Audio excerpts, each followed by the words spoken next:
A coisa vai pegar fogo hoje, né? Deu para perceber. O tema da nossa nova série é nitroglicerina. Uma conversa sobre os temas mais explosivos do contexto familiar. Bom, antes da gente entrar no estudo propriamente dito, deixa eu só compartilhar com vocês um desconforto que eu sempre tenho. Sempre que a gente vai começar uma série de família, me bate aquela sensação assim de, puxa vida, eu vou ter que abordar alguns assuntos, alguns temas que são tão próximos do dia a dia das pessoas, que pode haver aquela tendência de alguém dizer, o Renato está falando de mim, o Renato conhece dos meus problemas, eu acho que ele está falando da minha situação. Então eu queria deixar bem claro para você que tiver essa sensação, que de fato, se você achar que tocou em você, é porque foi sobre você mesmo. Tá bom? Combinado? Por uma razão muito simples, se o que a gente vai conversar hoje não tivesse a ver com você, não valeria a pena você ter vindo, não é verdade? Esse negócio de vir para a gente conversar sobre pessoas que não estão aqui, não faz sentido, não é legal, é fofoca. Mas à medida em que a gente fala a respeito de você e dos seus problemas, tenha certeza que os seus problemas são os mesmos ou muito parecidos com os problemas de quem está sentado aí ao seu lado. E mais do que isso, os seus problemas são iguais aos problemas de quem está sentado do teu lado e são iguais aos meus também. Eu também sou casado, tenho 18 anos de casamento e tenho as mesmas lutas que qualquer um de vocês. Então a gente está juntos, nós estamos juntos no mesmo barco, tentando aprender com o Senhor, a fim de desenvolvermos uma vida bem melhor dentro de casa.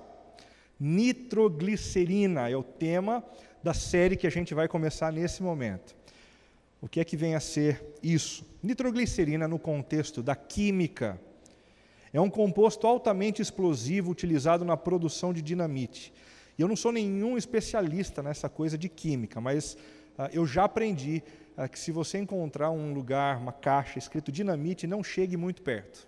Né? É a lição que a gente tem nos filmes, nos desenhos animados. Mexer com nitroglicerina não é uma coisa muito boa. No contexto da nossa série, nitroglicerina dirá respeito aos inúmeros assuntos que no contexto familiar são essencialmente explosivos. A família foi concebida por Deus, como a gente acabou de cantar aqui, para ser um verdadeiro oásis, um lugar de repouso, de refrigério, de tranquilidade. Mas quando surgem alguns assuntos, a sensação é que de uma hora para outra a casa pode pegar fogo. Você já teve essa sensação? Que assuntos são esses? Diferenças pessoais, liberdades inconvenientes, agendas conflitantes, descompassos afetivos, recursos desiguais, filhos rebeldes, parentes inoportunos e crenças divergentes. Se alguns desses assuntos têm sido explosivos para você, no seu contexto familiar, é bom você caminhar com a gente nas próximas semanas, porque esses vão ser os subtemas das mensagens que a gente vai abordar ao longo dos próximos 2 meses. Serão 8 semanas conversando sobre esses assuntos explosivos. Hoje, o primeiro deles, diferenças pessoais. A gente vai conversar sobre as grandes diferenças que existem entre marido e mulher, entre nós pais e os nossos filhos, diferenças que nos levam a problemas seríssimos, muitas vezes, dentro de casa. Quais são as diferenças pessoais? São várias. Eu só vou mencionar algumas para a gente poder se ambientar, tá bom? A primeira delas diz respeito ao gênero, masculino, feminino. Quantos não são os problemas que surgem, as disparidades que aparecem quando um homem do sexo masculino se relaciona com uma mulher do sexo feminino? Os nossos universos são completamente diferentes. Homens e mulheres lidam de maneira diferente com as tarefas que têm para desempenhar no dia a dia. As mulheres são multifocais, elas conseguem enxergar diversas coisas ao mesmo tempo, elas conseguem pensar em diversas realidades ao mesmo tempo, mas os homens, nós somos monos, né? Eu não consigo fazer duas coisas ao mesmo tempo.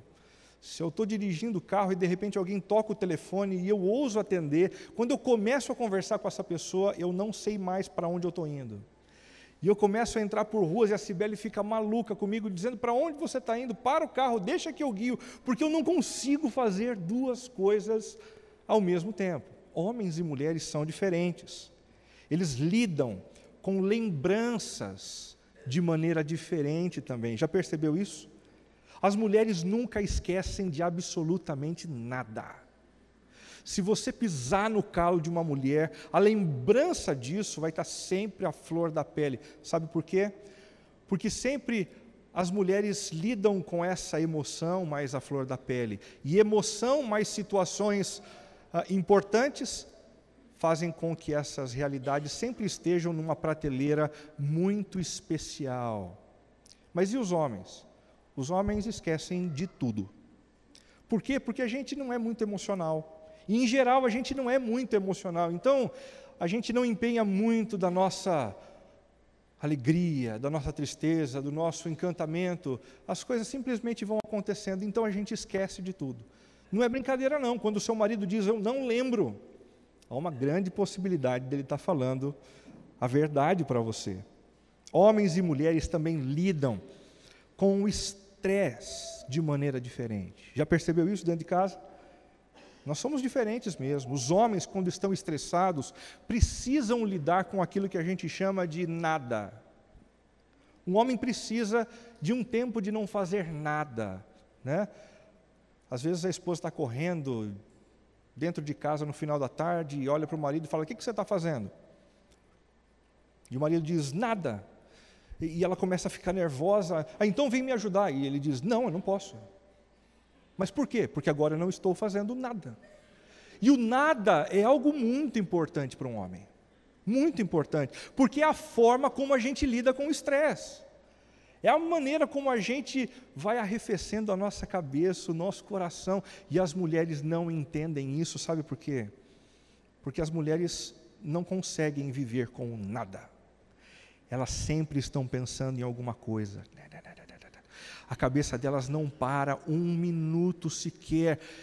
E quando elas perguntam: o que você está pensando, meu bem? E o marido diz: eu não estou pensando em nada. Elas nunca acreditam. Por uma razão muito simples: elas pensam o tempo todo. Elas nunca descansam. Eu tenho a impressão que as mulheres não dormem. O que elas têm é um outro momento no final do dia. Os cientistas ainda estão estudando esse negócio. Existem muitas diferenças que dizem respeito ao gênero masculino, gênero feminino. Não apenas isso. Dentro de casa, a gente também tem muitas diferenças de personalidade, não é verdade? Uns são introvertidos e outros extrovertidos. E quando isso acontece dentro do nosso contexto em casa, é complicado, porque o introvertido gosta de ficar quietinho, não gosta de muita gente. O extrovertido sempre precisa de uma agitação extra, né? De uma programação mais agitada. Quando acaba o culto, normalmente o meu filho Rafael, bastante extrovertido, sempre pergunta: pai, quem vai lá em casa? A gente vai encontrar com quem? Onde a gente vai comer uma pizza? Porque ele vive para se relacionar com as pessoas. E o meu outro filho, Tiago, mais introvertido, pergunta: pai, hoje por acaso a gente vai ficar sozinho? Será que a gente podia fazer alguma coisa diferente e de repente ficarmos só nós? Em casa, nós somos diferentes. Marido, mulher, filhos, cada um funciona de uma maneira diferente. Uns são racionais, outros são emocionais. Alguns precisam planejar com antecedência, precisam ponderar a respeito dos processos, das possibilidades futuras. Outros só agem pelo ímpeto, pelo impulso. Uns são sensitivos, dependem do olhar, dependem do ouvir, dependem do toque, mas outros dentro de casa são muito mais intuitivos. Planejam, mas depois que tem uma intuição diferente, jogam o planejamento para cima e fazem aquilo que o nariz está apontando para fazer. Existem diferenças também ligadas à nossa ascendência. Exatamente. Uns são italianos, falam bastante, cantam enquanto falam, não conversam com uma pessoa só, mas sempre conversam com a multidão.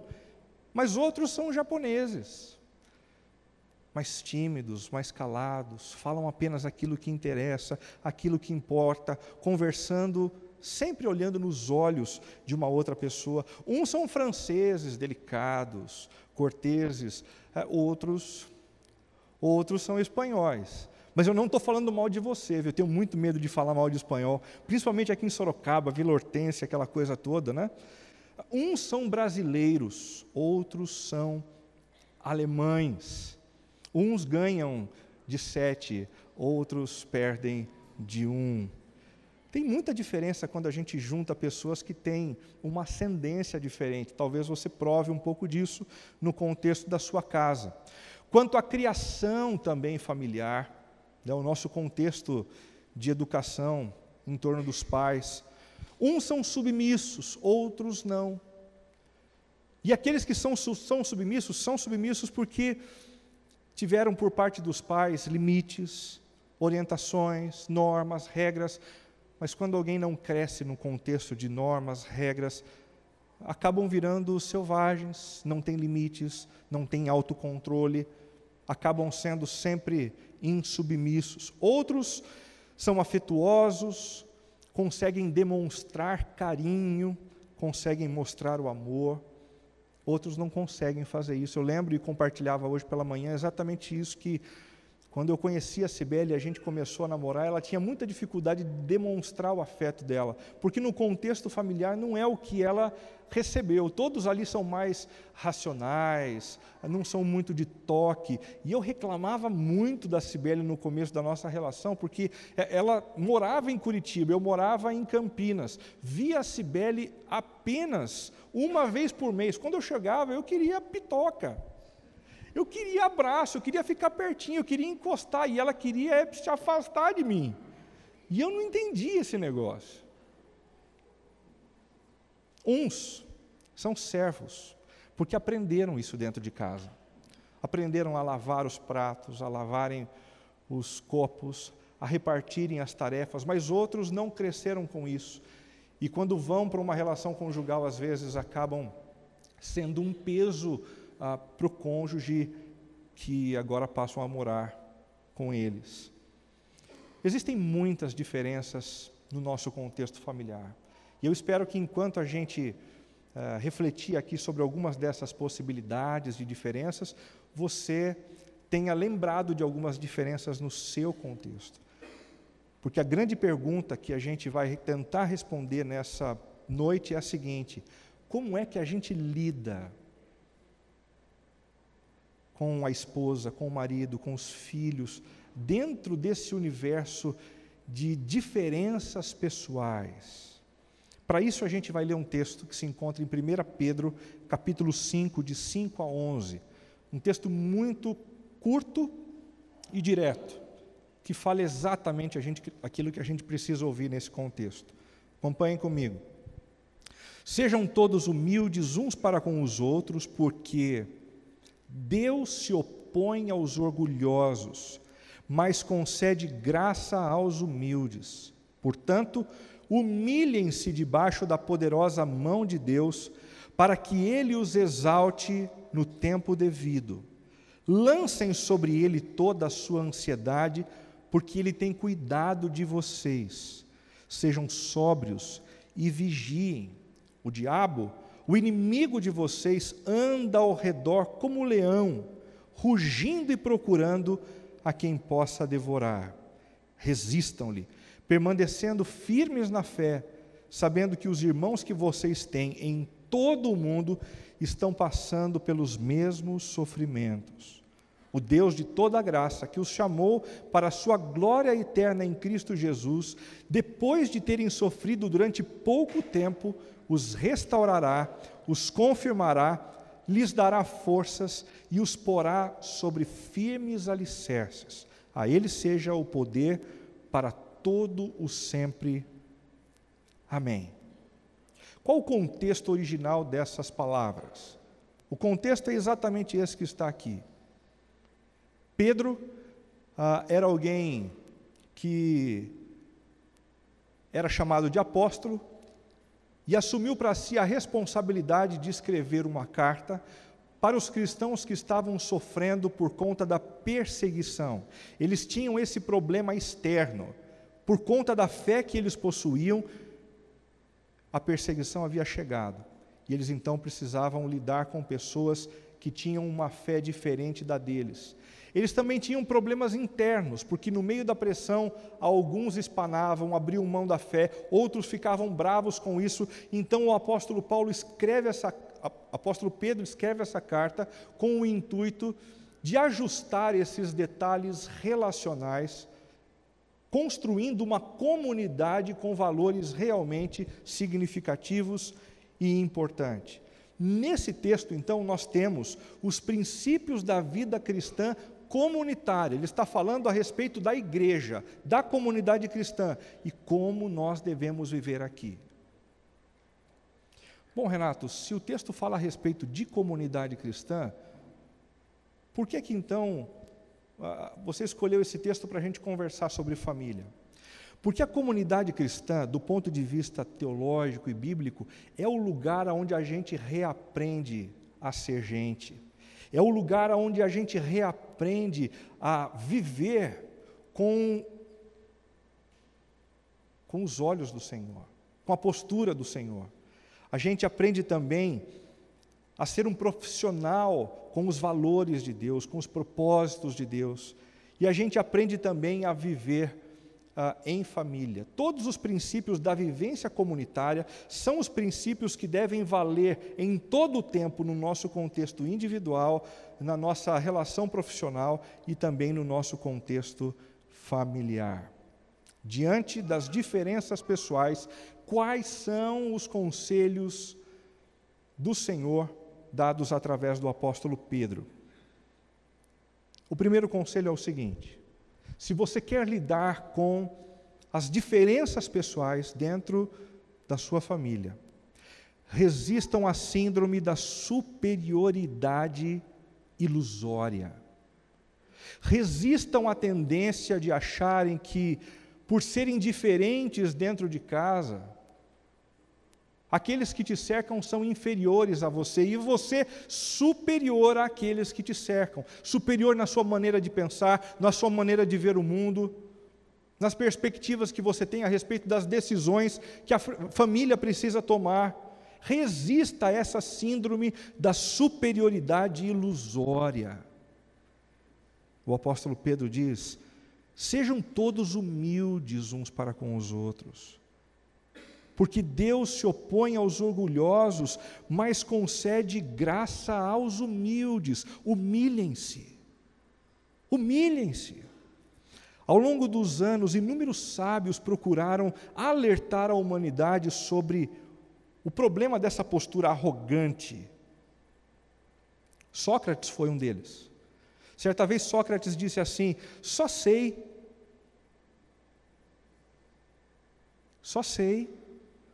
que nada sei. Exatamente. Quanto mais Sócrates estudava, quanto mais Sócrates se empenhava no seu desenvolvimento intelectual, ele percebia que lhe faltavam recursos intelectuais. Essa é uma lógica que está sempre presente naquele que cresce. Quanto mais a gente cresce, quanto mais a gente avança, mais a gente percebe que a gente não tem aquilo que a gente precisa. Na mesma direção, René Descartes dizia: daria tudo o que sei, pela metade do que não sei. Ou seja, eu sei muito menos, mas infinitamente menos do que a metade do que é para ser percebido. Charles Darwin também disse certa vez: a ignorância gera mais frequentemente confiança do que conhecimento. Que frase interessante de Darwin, né? Essa história de que, quando você vê uma pessoa muito confiante diante de um cenário complexo, talvez não seja porque essa pessoa, de fato, sabe o que está fazendo, mas porque está sendo confiante, baseando-se na incompreensão dos problemas que estão em volta dessa situação. E também sem a consciência daqueles fatores que são complicadores dentro do coração, dentro da própria vida. Apesar desses sábios dizerem tudo isso e mostrarem que a gente não sabe nada, no contexto familiar, sempre tem alguém querendo se posicionar de tal forma a mostrar que sabe tudo. Sempre tem um marido dizendo assim, você não sabe de nada. Sempre tem uma esposa dizendo, você faz só besteira. Criticamos o jeito do outro ver as coisas como se só o meu modo de vê-las fosse válido. Criticamos a maneira do outro fazer as coisas como se só a minha maneira fosse a maneira adequada. Essa expressão síndrome da superioridade ilusória não foi uma expressão cunhada por mim. Ela foi cunhada por Dunning e Kruger, 2 psicólogos da Universidade de Cornell, que estudaram esse fenômeno. Esse fenômeno é um distúrbio cognitivo pelo qual indivíduos acreditam saber mais que os outros, mais bem preparados. Olha que coisa interessante. Tem gente que ousa, diante de uma pessoa muito mais preparada do que ela, se posicionar de tal forma a demonstrar superioridade. Xícara cheia. Xícara cheia. E esses 2 psicólogos dizem que esse fenômeno acaba restringindo a habilidade das pessoas em reconhecerem os seus próprios erros. Por isso essa síndrome é tão complicada. Pessoas com essa síndrome começam a viver como se elas não tivessem falhas, como elas não tivessem erros. Mesmo que a esposa, mesmo que o marido sempre olhem e digam, puxa vida, só o sujeito não percebe, só ela não percebe isso. Os portadores dessa síndrome receberam de Dunning o carinhoso apelido de idiotas confiantes. Um psicólogo dizendo para alguém que se acha superior, sem ponderar na possibilidade de crescimento, ouvindo o outro que convive com ele, é idiota, é bobo, é tolo. Pessoas com a síndrome da superioridade ilusória erram muito, erram em não reconhecerem as suas falhas e limitações, nunca reconhecem. Quando a esposa diz, você fez isso, você não teve o devido cuidado, ele nunca reconhece, ele nunca se humilha. Erram também em não reconhecer habilidades de outras pessoas. Engraçado, algumas mulheres têm dificuldade de elogiarem os seus maridos profissionalmente, ou na maneira como cuidam dos filhos, ou em qualquer outra área, às vezes por terem dificuldade com essa coisa do marido se achar. Porque se ele se achar, daí ele vai crescer para cima de mim. Que bobagem, que coisa horrível. Algumas pessoas com essa síndrome erram também em colocar sempre a culpa no outro. O problema não sou eu, o problema é você. E como no contexto familiar essa coisa é complicada, né? Desde os nossos primeiros pais, lá em Gênesis, quando eles nunca reconheciam, não, Senhor, eu comi do fruto proibido, mas a culpa foi do outro.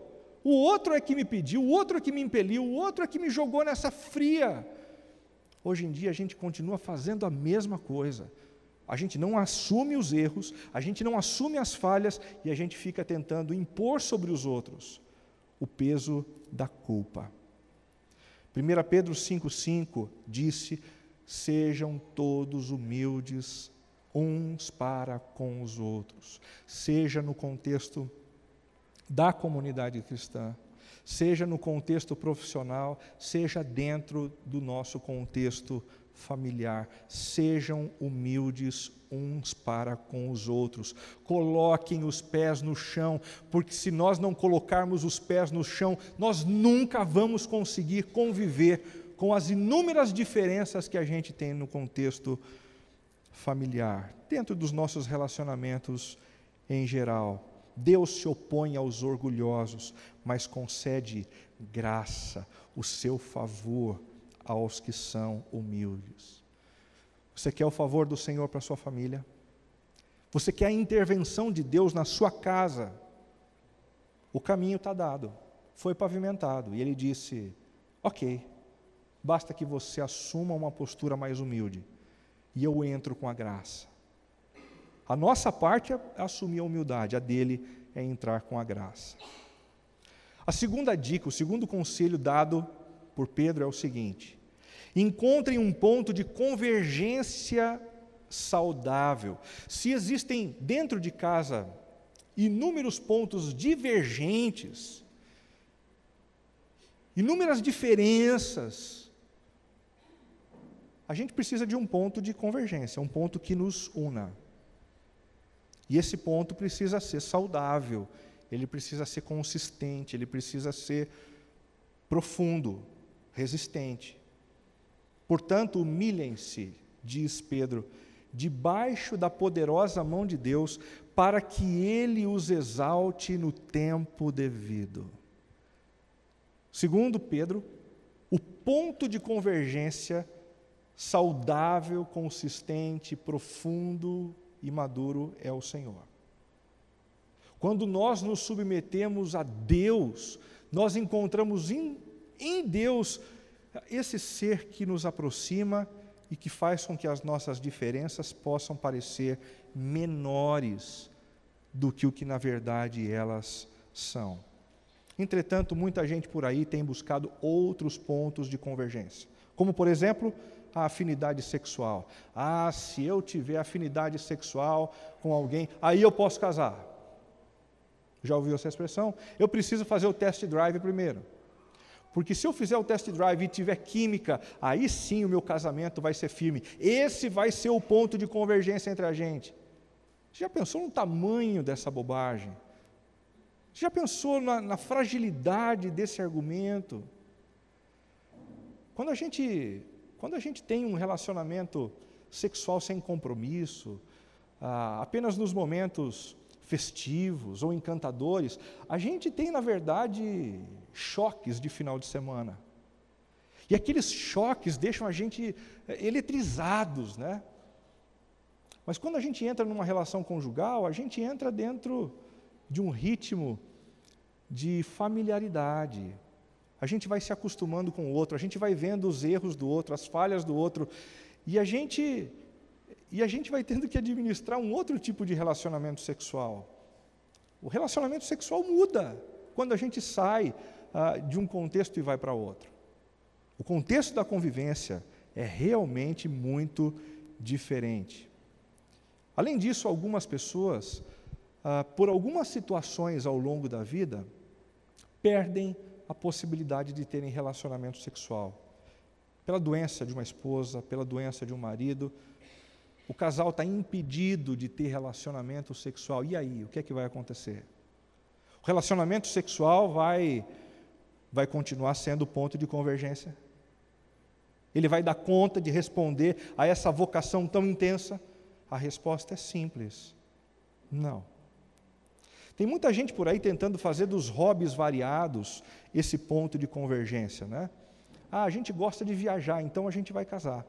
A gente gosta de gastronomia, então a gente visita os restaurantes por aí, e aí a gente aproveita a vida. Esse vai ser o nosso ponto de convergência. E quando você contrair diabetes, como é que vai ficar? Quando a sua alimentação não puder ser mais a mesma, como é que o outro vai se comportar? A relação vai resistir? É um problema quando a gente escolhe pontos de convergência que não conseguem sustentar uma folha de papel.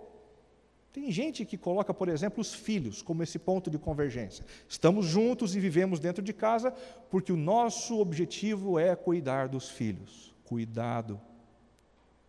Muito cuidado, porque com o passar dos anos os filhos vão, e eles têm que ir, e você e eu como pais precisamos estimular isso, eles precisam ir embora, para se desenvolverem na vida, para seguirem em frente, isso é importante, mas eles não podem ser o nosso ponto de convergência nunca, porque eles vão partir. E nós vamos muitas vezes enfrentar problemas por conta disso. Tem outras pessoas que colocam o puro sentimento de amor e de paixão como sendo esse ponto de convergência. Porque o amor que eu sinto, a paixão que eu sinto, a paixão que você sente, ela é tão estável quanto um gráfico de ecocardiograma. Um dia está lá em cima, um dia está lá embaixo, um dia está lá em cima, outro está lá embaixo. Você já percebeu isso?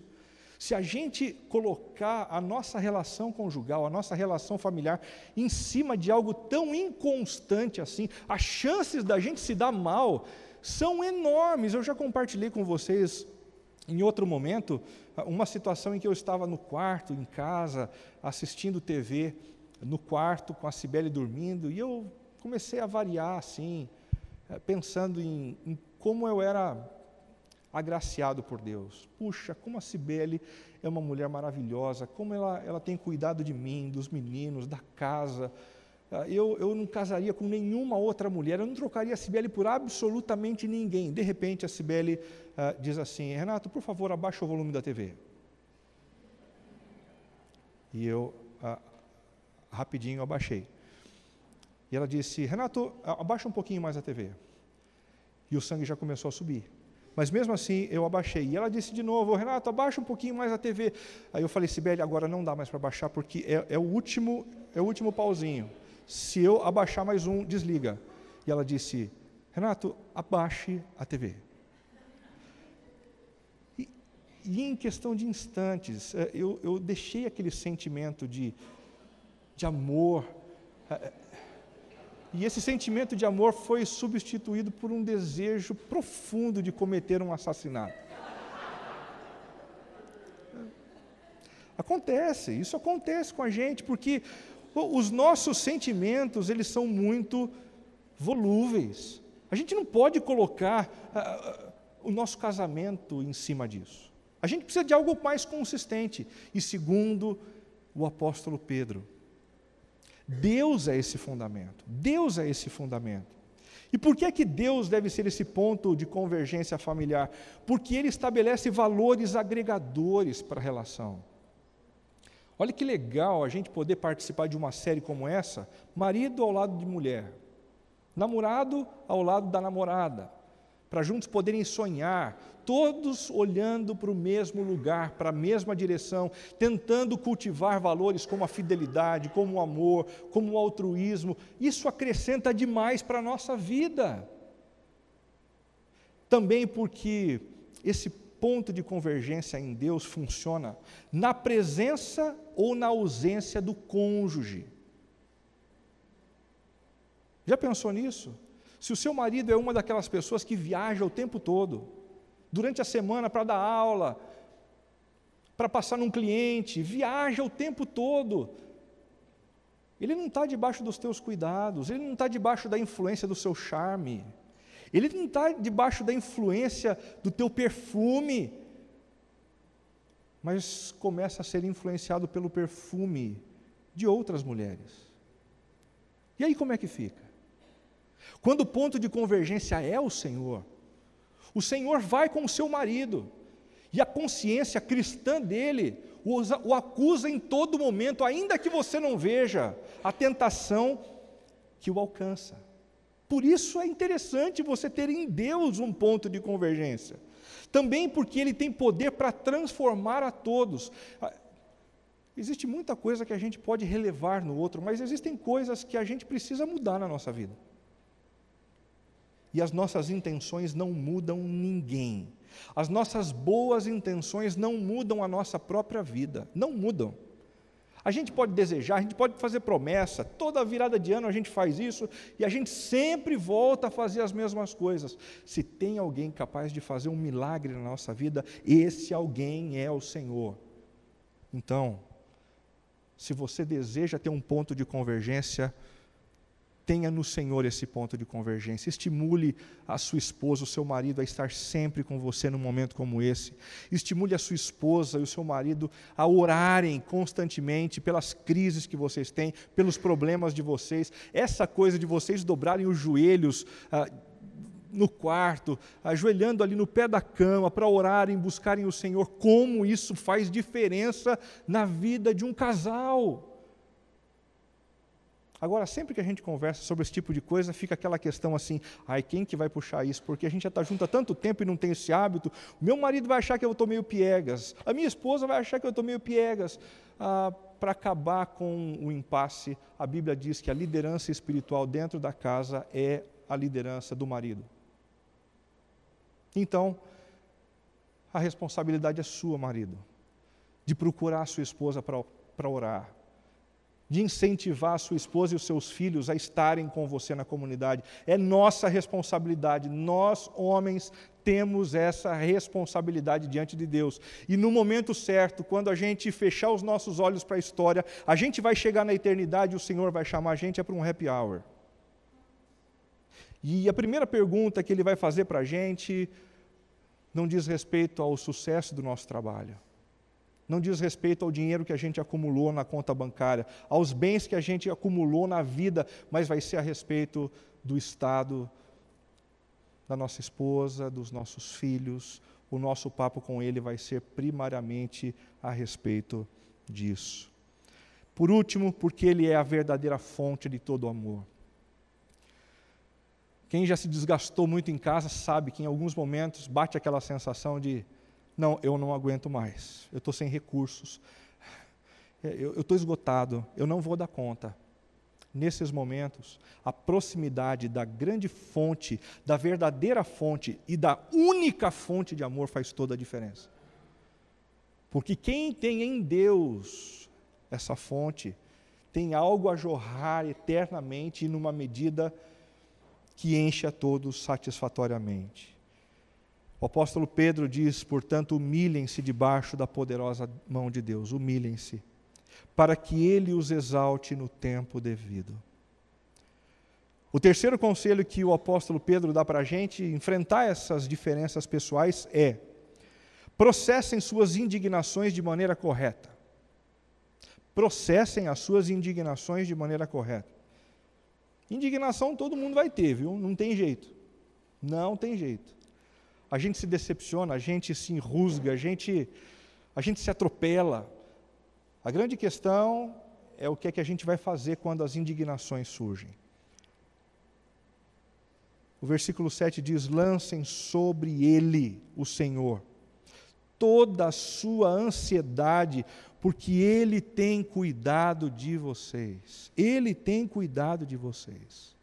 Essa é a maneira certa, essa é a maneira saudável de lidarmos com as indignações, com os sentimentos de ódio, de raiva, que às vezes crescem em meio às diferenças.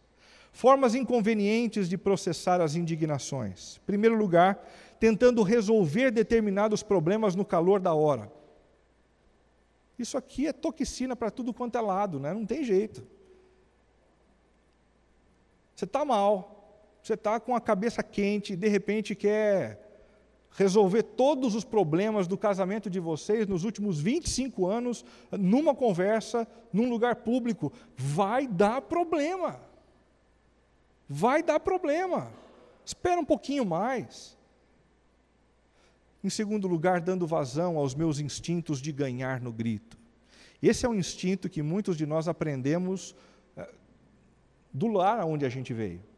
Essa coisa de, o clima esquentou, eu grito. Eu perdi o argumento, eu grito. O grito é quando a gente não consegue mais, quando a gente perde a razão, né? Eu tinha um professor de pregação que dizia assim, pessoal, sempre que vocês estiverem no momento da mensagem e perceberem assim que está fraquinho, está sem argumento, grita, que de repente cola. Né? E tem gente que acha que isso funciona, tanto na pregação quanto no contexto familiar. Bobagem, gritaria não resolve em lugar nenhum. Em lugar nenhum, pelo contrário, quando alguém grita, o respeito vai embora. Quando alguém grita, a admiração adoece. Quando alguém grita, a vontade de fugir de casa é que se consolida no nosso meio. Uma outra forma inconveniente de processar as indignações é descontando em cima de outras pessoas da família. Isso aqui acontece muito, mas muito, entre casais que são divorciados. O sujeito está com a ex-mulher na goela, ia falar na galinha, não é na galinha, é na goela. Às vezes na goela da galinha, o cara não aguenta mais. E aí ele pega os filhos, no sábado em que as crianças estão com ele, e ele aproveita para jogar todas as mágoas dele com relação à esposa e vice-versa nas crianças. Isso é irresponsabilidade. Isso é irresponsabilidade.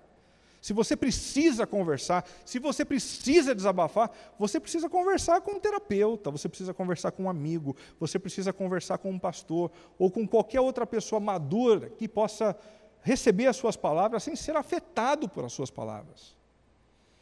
Por último, fazendo uso de bebidas e outros entorpecentes. Essa coisa de tentar resolver os problemas familiares, as diferenças, com um copo de vinho, ou 2, ou 3, ou 4, ou 5, ou quantos forem necessários para me fazer dormir, não resolve o nosso problema. Não resolve. A gente tem uma sensação de alívio imediata, mas o problema persiste. E o problema maior é que no meio de uma fragilidade relacional, nós estamos muito suscetíveis a desenvolvermos vícios. Você pode tomar a sua cervejinha, você pode tomar o seu vinho sem problema nenhum, mas se tem um momento para você não fazer isso, esse momento é o momento das crises conjugais, dos problemas em família, quando emerge aquela sensação de que a gente está sem chão. Resista a essa tentação, isso é um perigo. Pedro diz, se você deseja processar corretamente as suas indignações, lancem sobre Ele, sobre o Senhor, toda a ansiedade, porque Ele tem cuidado de você. Entra no quarto, fecha a porta, dobra os joelhos e diz, Senhor, eu não estou aguentando mais.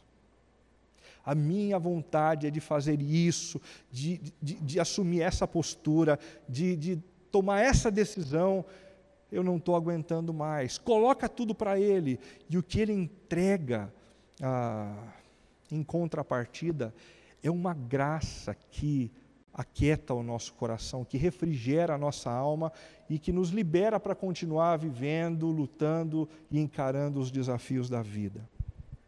O quarto conselho dado por Pedro é o seguinte: batalhem contra o verdadeiro inimigo de vocês. Batalhem contra o verdadeiro inimigo de vocês. Sejam sóbrios e vigiem. Não é curiosa essa expressão, sejam sóbrios? E eu acredito que ele usa essa expressão justamente porque quando a gente se encontra num momento ou num ambiente de disputa, de problemas relacionais, muitas diferenças, a gente fica meio entorpecido, a gente perde a razão e de repente a gente está disparando balas na direção de pessoas que não deveriam receber balas. A gente vai compreendendo a esposa como uma grande inimiga, a gente vai compreendendo os filhos como os grandes inimigos. Nem a esposa, nem o marido, nem os filhos e nem os pais são os inimigos. Sejam sóbrios para perceberem isso. O diabo, diz Pedro, é o inimigo de vocês. O diabo. É difícil a gente acreditar em coisas que a gente não consegue ver. O diabo é uma dessas pessoas que a Bíblia diz que existe e que conspira constantemente contra os nossos relacionamentos. Olha a expressão. Ele é o inimigo de vocês que anda ao redor como um leão. O leão, antes de atacar de maneira incalculada e precipitada, ele é aquele animal que vai gradativamente rondando a sua presa, para perceber as fraquezas, para perceber as boas oportunidades, as brechas. Ele é um bom observador e ele sabe como detonar o seu casamento. O diabo sabe como detonar a sua relação com o seu filho. E ele sempre usa das melhores estratégias para isso. O seu inimigo não é a sua esposa. O seu inimigo não é o seu marido. O seu inimigo não são os seus filhos ou os seus pais. O inimigo é o diabo, estrategista e observador, que vive rugindo e procurando a quem possa devorar. Devorar. Se o verdadeiro inimigo é o diabo, não há como superá-lo sem o auxílio do Senhor, porque ele é um ser espiritual e nós não conseguimos apalpá-lo. Há uns anos atrás eu fiquei sabendo de uma igreja que estava vendendo algumas espadinhas de plástico. Eles abençoavam essa espadinha e as famílias iam com aquelas espadinhas para tentar fazer a batalha espiritual dentro de casa. Não vai dar para vender espadinha aqui, porque é muita ignorância. Esse negócio é marketing furado. As batalhas espirituais são travadas no campo da espiritualidade, por isso você precisa do Senhor. Por isso eu preciso do Senhor. Por isso nós precisamos orar pelas nossas famílias. Você tem filhos adolescentes? Você já orou pelo casamento deles? Você tem filhos jovens? Você tem orado para que eles consigam resistir às grandes tentações de viver uma vida completamente devota ao dinheiro? Nós temos essa responsabilidade. Nós precisamos orar, porque as batalhas são travadas no campo da espiritualidade. Não há como superá-lo também sem a disposição de perder. Se você não quiser perder a razão em alguns momentos, pode ter certeza, esse inimigo vai prevalecer sobre você. Em alguns momentos a gente precisa simplesmente dizer: ok, eu quero te pedir perdão, eu errei, eu fiz o que eu não devia ter feito, eu disse o que eu não deveria ter dito. Não há como superar esse inimigo sem a disposição de remediar. Às vezes a gente não consegue fazer o que a gente deve, da maneira como deve, mas quando isso acontece, é imprescindível que a gente dê os passos para consertar o que foi feito. Pedir perdão. Que história é essa de sempre levar a vida engolindo a necessidade de pedir perdão? Lá na nossa casa a gente sempre conversa muito com os meninos a respeito disso. A gente os disciplina e em alguns momentos a gente percebe assim que eles vão para a disciplina, saem da disciplina, mas o coração deles não mudou. A disciplina não é um castigo. A disciplina do ponto de vista do ponto de vista de Deus, é uma oportunidade para que a criança chegue ao arrependimento. E é isso que eles precisam ver nos adultos, nos pais, naqueles que são mais maduros. O pai chegando para a esposa na frente dos filhos, porque a briga foi na frente deles, dizendo assim: viu, eu queria pedir perdão na frente de vocês, porque eu disse coisas para a mãe de vocês que eu não deveria ter dito, me perdoe, me perdoe. Pare com essa coisa de tentar resolver os problemas também públicos no contexto privado. Você briga no público, aí resolve no privado. Não! Brigou no público, resolve no público também. Não há como superar esse inimigo sem a disposição de mudar, sem a disposição de dizer: Deus, transforma a minha vida, invade o meu coração, faz com que algumas coisas ruins sejam dissipadas do meu interior. Me conserte, Senhor, me conserte. Em quinto lugar, diante das diferenças pessoais, parem de se vitimizar por aí diante do sofrimento. Pare de se vitimizar. Versículo 9 diz assim: resistam-lhe, resistam ao diabo, resistam a esse grande inimigo, permanecendo firmes na fé, sabendo que os irmãos que vocês têm em todo o mundo estão passando pelos mesmos sofrimentos. O problema da gente O problema é que quando a gente enfrenta um problema dentro de casa, a gente acha que só a gente enfrenta. E que se tem alguém tendo algum tipo de problema, o nosso é sempre pior. Há 18 anos eu tenho conversado com muita gente a respeito de problemas familiares. Olha, o teu problema não é diferente do problema dos demais. A gente lida com as mesmas angústias, a gente lida com os mesmos dolos, a gente lida com as mesmas coisas ruins o tempo todo.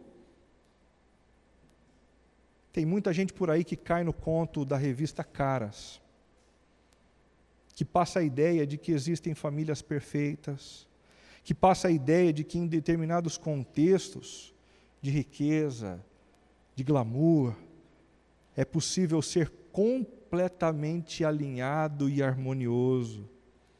Ela também passa a ideia de que eu só sofro as dores de ter de lidar com o cônjuge.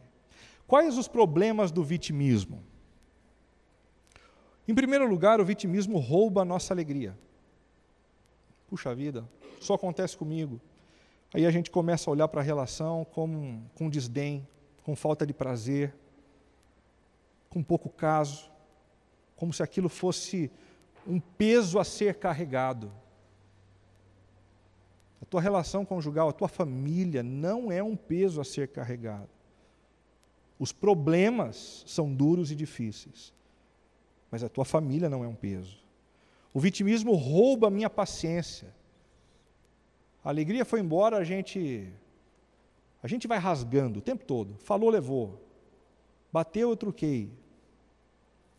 O vitimismo rouba a minha perseverança, aquela vontade de fazer dar certo. E também rouba a minha fé. Puxa, por que é que Deus permite que outras famílias se deem bem e a minha não? O insucesso das nossas relações conjugais e familiares não diz respeito à negligência da graça e do poder de Deus dentro da nossa casa. Você prestou atenção? O insucesso dentro das nossas relações familiares e conjugais não diz respeito à negligência de Deus em estender a sua graça e o seu poder. Mas na nossa indisposição de sermos efetivamente transformados por Deus, na nossa disposição de resolvermos o que precisa ser resolvido, de darmos os passos que precisam ser dados, e de lutar para que a relação vá adiante. Em sexto lugar, diante das diferenças pessoais, contem com o fortalecimento que vem de Deus, nunca vai faltar. O fortalecimento que vem do Senhor não falta para a gente. Pedro diz, o Deus de toda graça, depois de terem sofrido durante pouco de tempo, os restaurará. Vai haver recomposição das nossas emoções, no tempo certo, na hora certa, Ele vai curar as nossas feridas físicas, as nossas feridas emocionais, Ele vai nos restaurar, Ele vai nos confirmar e vai nos dar forças para enfrentarmos os desafios vindouros e nos porá sobre firmes alicerces, sobre firmes alicerces. Em que consiste esse fortalecimento de Deus? Muitas vezes a gente pensa equivocadamente no significado desse fortalecimento. Tem gente que acredita que esse fortalecimento vem para tirar os problemas de perto da gente. Bobagem. Bobagem. Ele vem para nos fazer mais resilientes. A resiliência é a capacidade da gente levar um golpe e voltar para a posição original. Aguentar pancada, dobrar, mas não quebrar. Resiliência. Na capacidade de se colocar no lugar do outro e como isso é importante. Tente se colocar no lugar de quem está por perto. Deus vai te fortalecer a fazer isso, a dar esse passo. Na capacidade de perdoar o outro, de assumir o dano do que foi feito contra a sua vida e também na capacidade de recomeçar. Eu já ouvi de algumas pessoas a seguinte expressão, o meu casamento acabou. O meu casamento chegou no fundo do poço. Nós só estamos morando juntos, mas o casamento de verdade já acabou. Sinto muito por isso, se esse é o seu caso, se essa é a sua situação, ou a situação de alguém que você ama, mas isso não significa que esse é o último capítulo da história. Porque nós servimos a um Deus que enfrentou a morte. O maior de todos os inimigos, foi morto no nosso lugar, e quando todo mundo tinha pensado que o fim havia se estabelecido, 3 dias depois, ele foi levantado dos mortos e demonstrou poder para recomeçar a história da humanidade.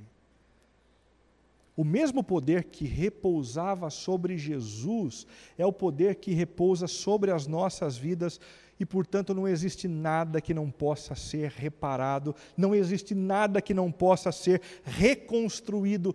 As nossas famílias podem recomeçar. Basta que a gente tenha um ponto de convergência em Deus, basta que a gente confie no poder de Deus, basta que a gente molde a nossa mente e o nosso coração com os valores de Deus e caminhe com Ele.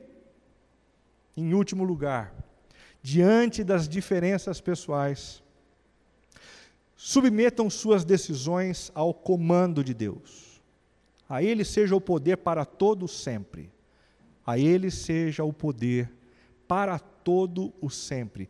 Essa é uma espécie de doxologia que sempre é usada no final de alguns hinos ao longo das Escrituras. Mas as doxologias são um pouquinho diferentes. Em alguns momentos, o autor bíblico diz, a Ele seja a honra. Em outros ele diz, a Ele seja a glória. E aqui ele diz, a Ele seja o poder, a autoridade, o direito de decidir e de fazer as opções por nós, no nosso lugar. Se você quer que a sua família prospere e dê certo, que o seu casamento avance,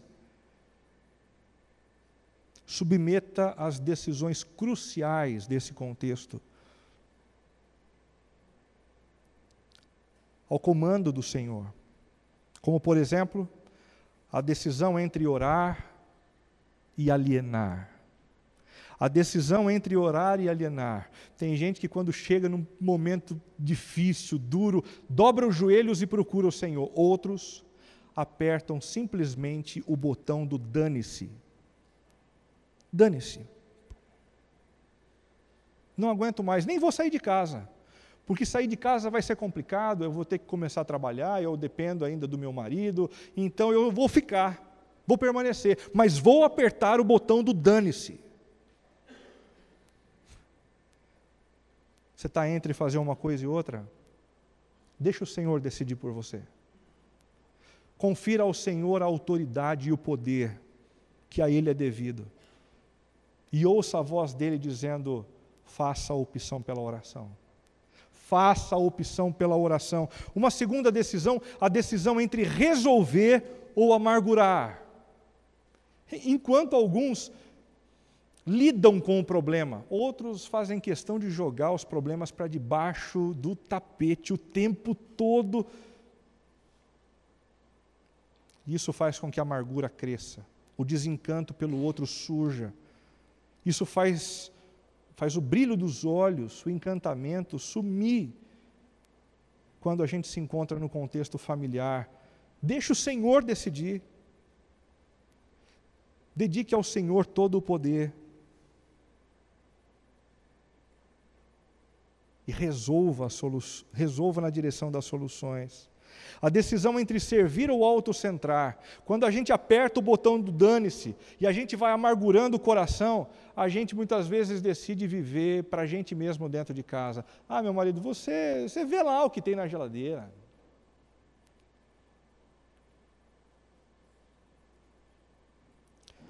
Aí o marido diz, você está cansada? Toma um banho, eu vou sair com os meus amigos. Tem gente que começa a viver para si. O Senhor insiste, orem, resolvam os problemas e voltem a servir as necessidades uns dos outros. A última é a decisão entre lutar ou desistir. O que é que eu faço? Eu paro, jogo tudo para cima, ou eu vou lutar pela minha relação? Essa é uma decisão muito dura. Quantos de nós já não pensamos no divórcio? Melhor, quem aqui é que nunca pensou na iminência do divórcio? Eu lembro, depois do meu filho, o segundo filho ter nascido, a gente estava ali com cerca de 5 anos de casado, um momento terrível, e a gente estava na Marginal, em São Paulo, e os 2 filhos, bebês, gritando no carro, e eu e a Cibele discutindo, e num determinado momento daquela viagem, eu tive a absoluta convicção que não ia dar certo.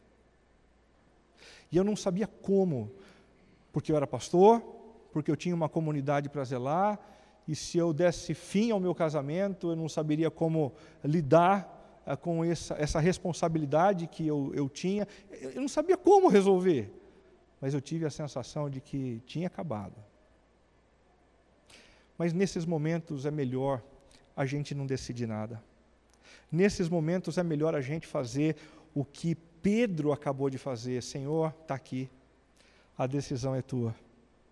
Faz o que o Senhor quer. Eu vou simplesmente obedecer. Eu vou simplesmente fazer a tua vontade.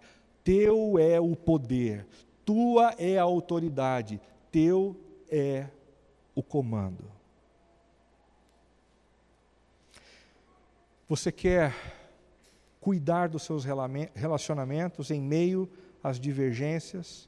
Resista à síndrome da superioridade ilusória. Encontrem um ponto de convergência saudável.